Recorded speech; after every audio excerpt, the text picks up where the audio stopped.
Well, senators today repeatedly brought up the role of women in uniform, specifically in combat. New York Democrat Kristen Gillibrand criticized Hegseth over his past expressions of opposition to women serving in combat. If you are saying that women shouldn't be serving in the military, and I'm going to read you your quotes because the quotes themselves are terrible.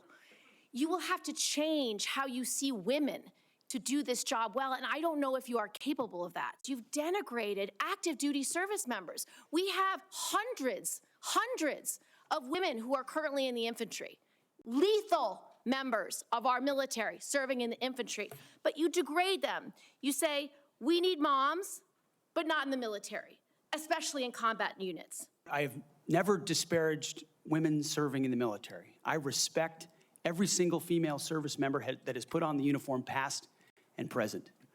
My critiques, Senator, recently and in the past, and from personal experience, have been instances where I've seen standards lowered. Standards lowered. It's quite an allegation. General Wesley Clark is a former NATO Supreme Allied Commander and the founder of Renew America Together. He joins me now.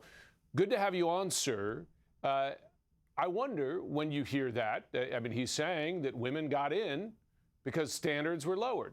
And it wasn't the only time he said that during these hearings. Is there anything to back that up?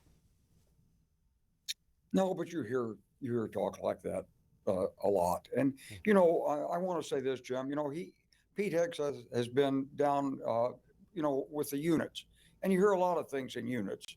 And I think I think he will be confirmed. And when he is confirmed, I think he's going to get a different view. He's going to have a different view. He's going to have different facts coming in.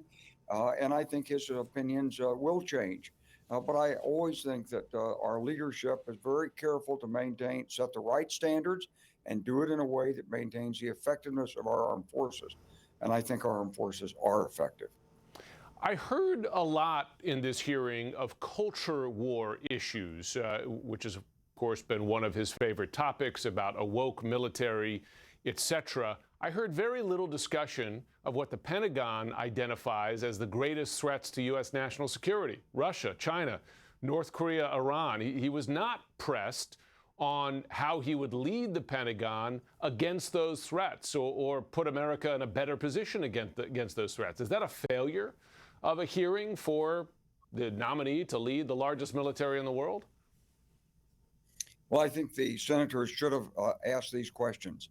But really, this is President Trump's responsibility.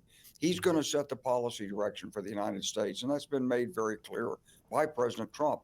And so I think Hegseth is going to follow along. Now, in his book, he believes the greatest enemies are within, the pressure against the warriors, as he said. But I think when he becomes Secretary of Defense, he's going to have a different view. In reality, Jim, he's going to have huge challenges. Mm-hmm. He wants to be a change agent. 800 billion, 3 million people, very, very complicated systems. You can't just, it's not like leading a platoon or a company. It's not like getting 8 or 10 people together and saying, guys, let's go for it now. I mean, it's just so much difficult. But he does have Congress on his side with the Republican majority. He does have a very popular president who wants him in office. And so, and he is facing, and his president's facing, some enormous geopolitical challenges right off the bat. So it's going to be a really difficult time, I think, for for Pete Hegseth.